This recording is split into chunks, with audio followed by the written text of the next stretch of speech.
Let me bring you back. Let me bring you back. Ancient history now, 25 years ago.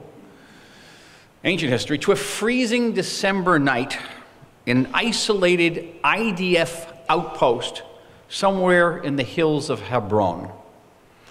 Now, I was a miluimnik at a time, a reservist. I was posted with a unit of paratroopers, all hardened veterans, and frankly, we had to be hardened at the time. Right beneath us was the village of Yatta. Ever heard of it? Yatta. It's a Hamas stronghold. Some of you may remember the recent attack on the restaurant in Sarona in Tel Aviv. The terrorists who carried out their attack were from Yatta.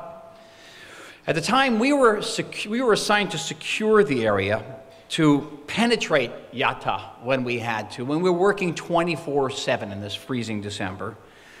And understandably, all of us were rather on edge. We were hyper cautious, but above all, we were exhausted. With only a few hours sleep every night, the last thing we wanted was for somebody to wake us up needlessly. And then, one night, someone woke us up. He woke everybody up. "Kumu, kumu," he shouted. "Up, up, everybody up." Now, another man might have been ignored, or another man might have been cursed, or a little worse for doing this, but this man just happened to be our company commander. And not just any company commander, but a brilliant, fearless, and compassionate company commander, and we all revered him. Still, everyone grumbled, especially when we learned the reason for the wake-up. "Kumu, kumu," our company commander ordered, "you're all going to light Chanukah candles." Now, most of these paratroopers were kibbutzniks, very secular. Believe me, most of them didn't light Chanukah candles at home, much less in the army, and much less on a freezing night in December near Hebron with Hamas nearby, each of us getting about 2 or 3 hours sleep that night. But our commander would not accept any excuses. "You are Jewish soldiers in the army of the Jewish state," he said. "It's Chanukah, and you will light candles." He gathered us all in the Cheder Ochel, in the outpost mess hall. He set up a menorah. He stuck a kippah on the head of the first sergeant. He opened a prayer book and pushed it into the sergeant's hand.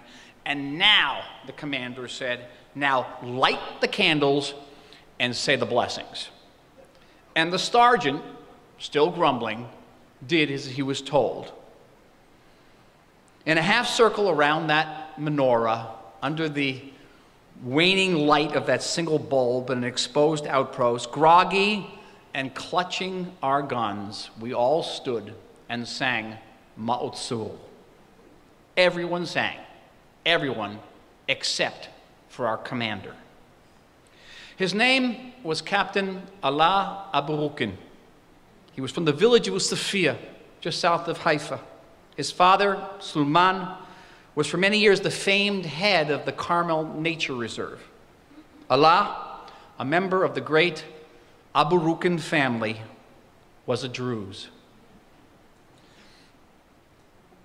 I remember that story every Chanukah, and I remember it that I was privileged to interact with one of the most fascinating peoples and one of Israel's most courageous and committed communities, the Druze community.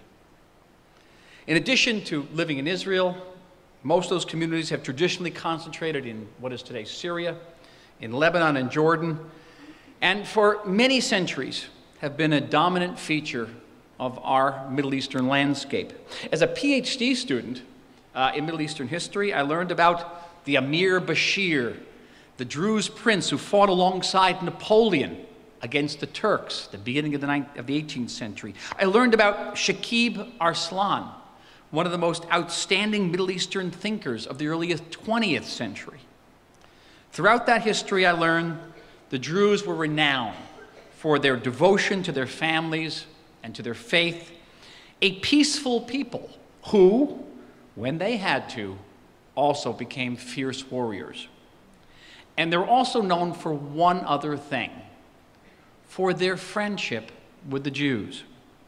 In fact, one of the earliest historical references we have to the Jews was recorded by the famous Jewish traveler Benjamin Tudela, Jewish Marco Polo, who visited the Middle East in the year 1165.